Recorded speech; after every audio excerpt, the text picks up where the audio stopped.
द्वापर के सबसे महान योद्धा भीष्म पितामह सरसैया पर पड़े सूर्य के उत्तरायण होने की प्रतीक्षा कर रहे थे।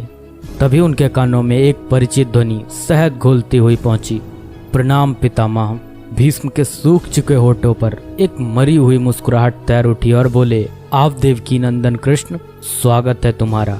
मैं बहुत देर से तुम्हारा ही स्मरण कर रहा था। कृष्ण बोले, क्या कहूँ पितामह, अब तो यह भी नहीं पूछ सकता कि कैसे हैं आप। भीष्म पितामह चुप रहे, कुछ क्षण बाद बोले, कुछ पूछूं के सब, बड़े अच्छे समय से आए हो। संभवतः शरीर छोड़ने के पूर्व मेरे अनेक भ्रम समाप्त हो जाएंगे। कृष्ण बोले, कहिए ना पितामह। भीष्म पितामह ने कहा, एक बात बताओ कृष्ण, तुम तो ईश्वर हो ना। कृष्ण ने बीच में ही टोका और कहा, नहीं पितामह, मैं तो आपका पौत्र हूँ, ईश्वर नहीं। भीष्म उस घोर पीड़ा में भी ठहाके लगाकर हंस पड़े और बोले, कृष्ण, मैं अपने जीवन का स्वयं कभी आकलन नहीं कर पाया, संभवतः नहीं जानता कि अच्छा रहा या बुरा, पर अब तो इस धरा से जा रहा हूँ कन्हैया, अब तो ठगना छोड़ दो।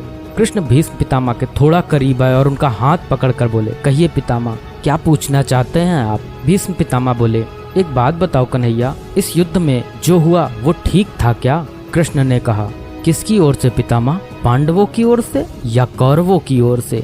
भीष्म पितामह ने कहा, कौरवों के कृत्यों पर चर्चा का तो कोई अर्थ ही नहीं रहा कन्हैया, पर क्या पांडवों की ओर से जो हुआ वो सही था। आचार्य द्रोण का वध, दुर्योधन की जंघा के नीचे प्रहार, दुशासन की छाती का चीरा जाना, जयद्रथ के साथ हुआ छल, निहत्थे कर्ण का वध, यह सब उचित था क्या। कृष्ण ने कहा, इसका उत्तर मैं कैसे दे सकता हूँ पितामह, इसका उत्तर तो उन्हें देना चाहिए जिन्होंने यह किया। उत्तर दे दुर्योधन का वध करने वाले भीम, उत्तर दे कर्ण और जयद्रथ का वध करने वाले अर्जुन।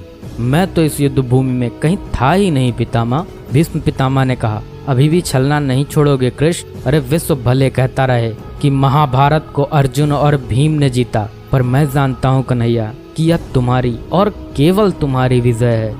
मैं तो उत्तर तुम्ही से पूछूंगा कृष्ण।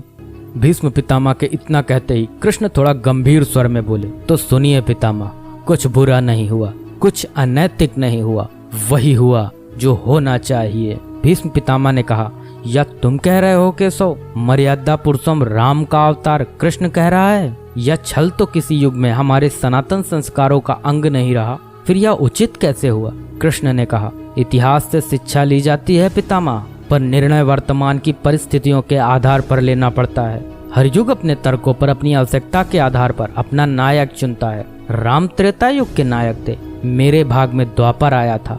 हम दोनों का निर्णय एक सा नहीं हो सकता पितामह। भीष्म पितामह ने कहा, मैं कुछ समझ नहीं पाया कृष्ण। कृष्ण ने कहा, पितामह, राम और कृष्ण की परिस्थितियों में बहुत अंतर है। राम के युग में खलनायक भी रावण जैसा शिवभक्त होता था, तब रावण जैसी नकारात्मक शक्ति के परिवार में भी विभीषण जैसे संत हुआ करते थे। तब बाली जैसे खलनायक के परिवार में भी तारा जैसी विदुषी स्त्रियां और अंगद जैसे सज्जन पुत्र होते थे। उस युग में खलनायक भी धर्म का ज्ञान रखता था, इसलिए राम ने उनके साथ कहीं छल नहीं किया। किंतु मेरे युग के भाग में कंस, जरासंध, दुर्योधन, दुशासन, शकुनी, जयद्रथ जैसे घोर पापी आए हैं। उनकी समाप्ति के लिए हर छल उचित है पितामह। पाप का अंत आवश्यक है पितामह, वह चाहे जिस विधि से हो। भीष्म पितामह ने पुनः प्रश्न किया, तो क्या तुम्हारे इन निर्णयों से गलत परंपराएं नहीं प्रारंभ होंगी केशव। क्या भविष्य तुम्हारे इन छलों का अनुसरण नहीं करेगा, और यदि करेगा तो क्या यह उचित होगा। कृष्ण ने कहा, भविष्य तो इससे भी अधिक नकारात्मक आ रहा है पितामह। कलयुग में तो इतने से भी काम नहीं चलेगा, वहाँ मनुष्य को कृष्ण से भी अधिक कठोर होना होगा, नहीं तो धर्म समाप्त हो जाएगा। जब क्रूर और अनैतिक शक्तियाँ सत्य एवं धर्म का समूल नाश करने के लिए आक्रमण कर रही हों, तो नैतिकता अर्थहीन हो जाती है पितामह। तब महत्वपूर्ण होती है विजय, केवल विजय। भविष्य को यह सीखना ही होगा पितामह। भीष्म पितामह ने पूछा, क्या धर्म का भी नाश हो सकता है केशव, और यदि धर्म का नाश होना ही है तो क्या मनुष्य इसे रोक सकता है। कृष्ण ने कहा, सब कुछ ईश्वर के भरोसे छोड़कर बैठना मूर्खता होती है पितामह। ईश्वर स्वयं कुछ नहीं करता, केवल मार्गदर्शन करता है। सब मनुष्य को ही स्वयं करना पड़ता है। आप मुझे भी ईश्वर कहते हैं ना, तो बताइए ना पितामह, मैंने स्वयं इस युद्ध में कुछ किया क्या। सब पांडवों को ही करना पड़ा ना, यही प्रकृति का संविधान है। युद्ध के प्रथम दिन यही तो कहा था मैंने अर्जुन से यही परम सत्य है। कृष्ण की बातों को सुनकर भीष्म पितामह संतुष्ट लग रहे थे। उनकी आंखें धीरे धीरे बंद होने लगी।